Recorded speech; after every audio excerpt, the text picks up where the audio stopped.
नमस्कार, न्यूज मंच देख रहे हैं आप और मैं हूं विशाल वैभव। अभी हमारे साथ बीजेपी प्रवक्ता अनामिका पासवान है और हम इनसे बात करते हैं। चूँकि बिहार की राजनीति में जो है हलचल बढ़ी हुई है, इस ठंड में भी जो है राजनीतिक पारा काफ़ी चढ़ी हुई है और आज लालू प्रसाद यादव का जो बयान आया उसके बाद फिर नेता प्रतिपक्ष तेजस्वी यादव का ही बयान आता है। इसको लेकर हम बात करते हैं। मैडम, स्वागत है आपका न्यूज मंच पर। जी धन्यवाद।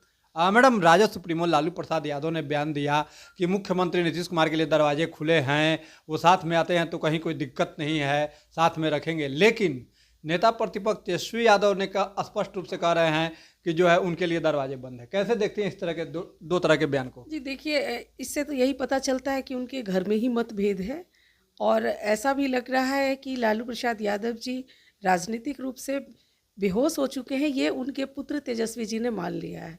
अगर हम नीतीश कुमार जी की बात करते हैं तो नीतीश कुमार जी बिहार के जननायक हैं, महानायक है, सुशासन बाबू उन्हें कहा जाता है।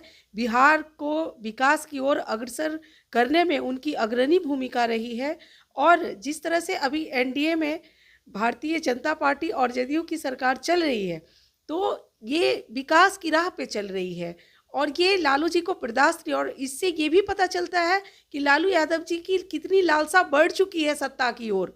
वो सत्ता को किसी भी तरह से पाने का जितना भी हथकंडा है वो अपनाने का प्रयास कर रहे हैं और वो इसका राजनीतिक लाभ लेना चाह रहे हैं। इसलिए आप ये तो अपने न्यूज़ के माध्यम से ज़रूर जनता को बताइए कि नीतीश कुमार जी एनडीए में हैं और एनडीए की सरकार केंद्र और राज्य में बहुत बेहतर तरीके से चल रही है। लेकिन कयास तो मैडम लगाए जा रहे हैं। चूंकि आज राजभवन में जो तस्वीर निकल कर आई, मुख्यमंत्री नीतीश कुमार जो है तेजस्वी यादव को आशीर्वाद देते हुए नजर आ रहे हैं, दोनों मुस्कुराते हुए नजर आ रहे हैं, तो कई तरह के कयास लगाए जा रहे हैं। एक्चुअली ये एक राजनीतिक संबंध है, इसको ऐसे नहीं लिया जा सकता जैसे आप बोल रहे हैं। ये एक राजनीतिक संबंध है। वो तेजस्वी जी उनको चाचा कहते हैं मुख्यमंत्री जी को, इस नाते उन्होंने प्रणाम किया होगा और नीतीश जी ने आशीर्वाद दिया होगा। और आप तो जानते हैं कि कोई भी हमारे बड़े बुजुर्ग जो होते हैं अगर उन्हें कोई छोटे प्रणाम करते हैं तो उनको आशीर्वाद देना उनका तो अपने धर्म का, राजनीतिक धर्म का पालन कर रहे थे। इसमें कोई बड़ी बात नहीं है।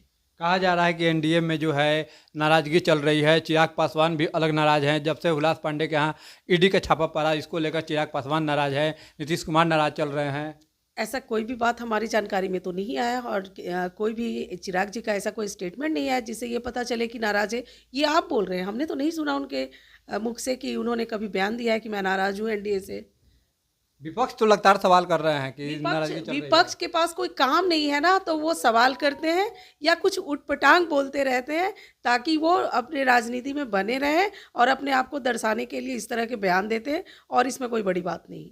राजद की ओर से एक पोस्टर जारी किया गया है और उस पोस्टर में दिया गया है माँ बहन योजना। जो तेजस्वी यादव ने जो माँ बहन योजना का घोषणा किया उन्होंने कि हमारी सरकार बनती है तो हर महिलाओं को 2500 रुपये देंगे, 200 यूनिट फ्री बिजली देंगे।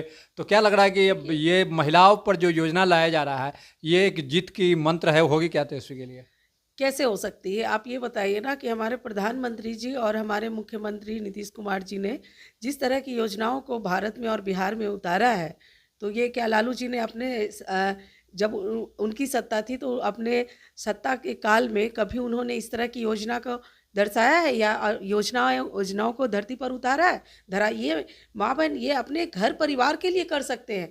इनकी बिहार की माताओं बहनों के लिए अगर करना होता है तो इन्हें भी बिहार ने मौका दिया, इन्होंने नहीं करके दिखाया है। अब वो बिहार की जनता को लालच दे रहे हैं कि हमें वोट कीजिए। हम ये एक तरह का लालच है और कुछ भी नहीं।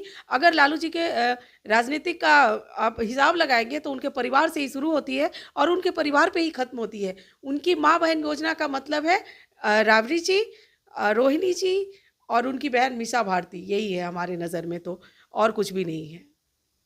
मैडम, एक आखिरी सवाल होगा। एनडीए का जो जीत का फॉर्मूला एनडीए लेके चल रही है कि 2025 में 225 सीट की बात कही जा रही है, लेकिन विपक्ष जो है सीधा रूप से कह रहा है कि 225 तो दूर 25 सीट भी एनडीए को नहीं आने जा रही है।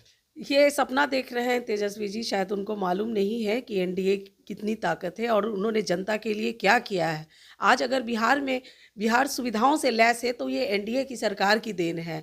अगर बिहार में जन सुविधाएं मिल रही हैं, आप देखे होंगे लालू जी के टाइम का बिहार तो आपको याद होगा कि गड्ढे में सड़क और सड़क में गड्ढे हुआ करता था।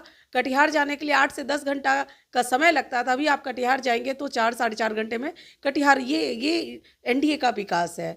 तो मुझे नहीं लगता है कि इन सब बातों का कोई मतलब है। धन्यवाद मैडम। तो ये थी हमारे साथ बीजेपी प्रवक्ता अनामिका पासवान, जिन्होंने अपनी बातों को काफ़ी बेबाकी से रखते हुए कहा कि एनडीए को लेकर जो कयास लगाए जा रहे हैं, नाराजगी को लेकर जो कयास लगाए जा रहे हैं, एनडीए में सब कुछ ठीक है। बने रहिए न्यूज़ मंच के साथ। न्यूज़ मंच के लिए राहुल कुमार के साथ विशाल वैभव, पटना।